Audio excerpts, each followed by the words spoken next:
If you start from zero, there's one idea that decides how fragile your life will be. Not how much you earn, not how hard you work. It's this: how low can your value fall before everything breaks? That's your value floor. Most people never think about it, but it controls their stress, their choices, their fear around money. Here's the real problem. People focus on raising income first. They chase better pay, they chase higher titles, they chase more hours, but they never raise the thing underneath. So when something goes wrong, they don't bend, they snap. A job loss feels like disaster. A slow month feels dangerous. A small mistake feels personal. Not because the problem is big, but because their value only exists in one place, one role, one company, one setup. If that breaks, everything breaks. And when you start from zero, this is especially risky.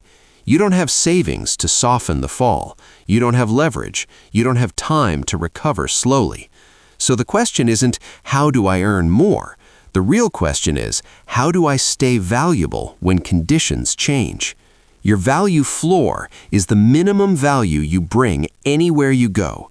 No job title, no position, no permission required. Just you.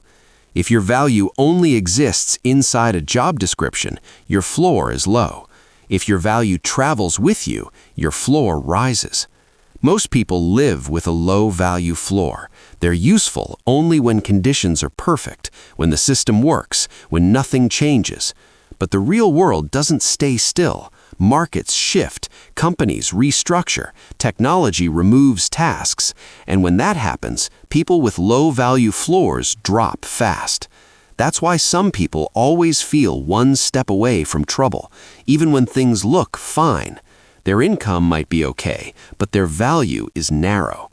Raising your value floor is about making sure that even on a bad day, in a bad situation, you still matter. Not because you're special, but because you're useful. Across roles, across environments, when plans fall apart. Starting from zero doesn't mean you need to be impressive. It means you need to be hard to break. That's the foundation, and most people build it wrong. Let's slow this down, because raise your value floor sounds abstract, and when something feels abstract, people ignore it.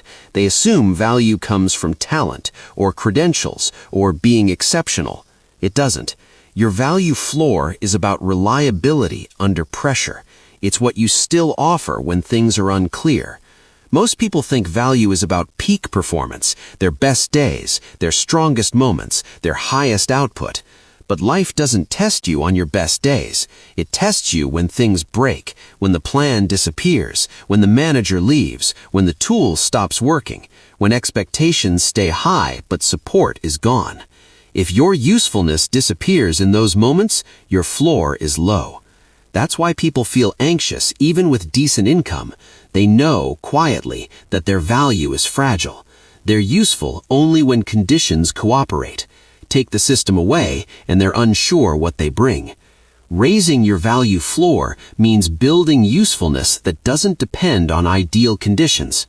For example, someone who can follow instructions is useful when instructions exist. Someone who can think through problems is useful when they don't. That difference matters more than effort. Another example, someone who needs motivation to act is valuable when motivation is high. Someone who can act without it is valuable all the time. That raises the floor. A high-value floor doesn't mean you're the best in the room. It means you're never irrelevant. You can enter a new situation and still contribute. You can lose structure and still create momentum. You can face uncertainty without freezing. When you start from zero, this matters more, because you don't have buffers yet, so your defense can't be money. It has to be capability. Most people try to escape stress by earning more, but stress usually comes from fragility, not low pay. If your value depends on one narrow function, your nervous system knows it. That's why small threats feel big. Raising your value floor reduces fear, not because nothing bad will happen, but because you know you can respond. And once that shifts, everything else follows. Now let's talk about what this looks like in real life, because this part isn't comfortable. Now we make it practical, because raising your value floor is not a mindset trick. It's built through behavior, every day. If you're starting from zero, your time is your main asset. So how you use it matters more than how busy you look. Most people try to raise income before they raise usefulness. They reach for higher roles without expanding what they can handle. That creates pressure because the role demands more than their floor can support. Raising your value floor starts with how you approach ordinary work, not by doing more, by doing deeper. Instead of just completing tasks, you ask what problem you're actually solving. Instead of waiting for direction, you practice thinking one step ahead. Instead of avoiding responsibility, you take small pieces of it. This matters because systems rely on people who don't collapse when guidance disappears. That's structural value. Another shift is communication, not sounding smart, not impressing anyone, being clear. Can you explain a problem without noise? Can you update someone without emotion? Can you ask for clarity without sounding lost? Clear communication raises your value floor fast because confusion costs time, and people who reduce confusion become anchors. Now, the reality check. This process is uncomfortable. You will feel slower at first. You will feel exposed. You will notice gaps you didn't know you had. That's the signal it's working. If nothing feels difficult, your floor isn't moving. Another truth, you won't be rewarded immediately. Early on, people may not notice at all. They may even expect more without acknowledgement. That's frustrating when you start from nothing. But remember, you're not building visibility, you're building resilience. Another hard truth, no one is coming to raise your floor for you. A promotion won't do it. A new job won't do it. A lucky break won't do it. Those can help income. They don't change the floor. Only what you can reliably do under pressure does. And that takes repetition. Thinking clearly when stressed, communicating when it's awkward, solving problems without full information. None of this looks impressive online, but it changes how low you can fall. And when your floor rises, risk feels different.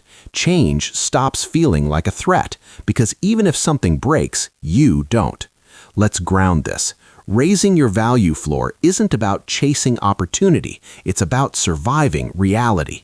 Income moves, markets shift, roles disappear.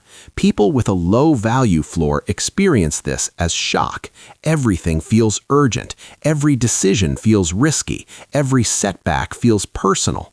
People with a higher value floor experience the same events differently. They still feel pressure, but they don't freeze because they know something. Even if this breaks, I still function. Not through effort, through usefulness. Here's the contrast. One person builds identity around position. I matter because I have this role. When the role disappears, so does their confidence. Another person builds identity around capability. I matter because I can think, communicate, and solve. Their role can change. Their value stays. The first person feels calm only when things are stable. The second feels steady even when things move. That's the difference between surface security and structural security. Surface security looks fine until it breaks. Structural security holds under stress. Raising your value floor means choosing structure over appearance. It doesn't mean you stop caring about income. It means income stops being the only thing keeping you afloat. This reframes ambition. Ambition isn't climbing faster, it's falling less. When your floor is higher, mistakes don't ruin you.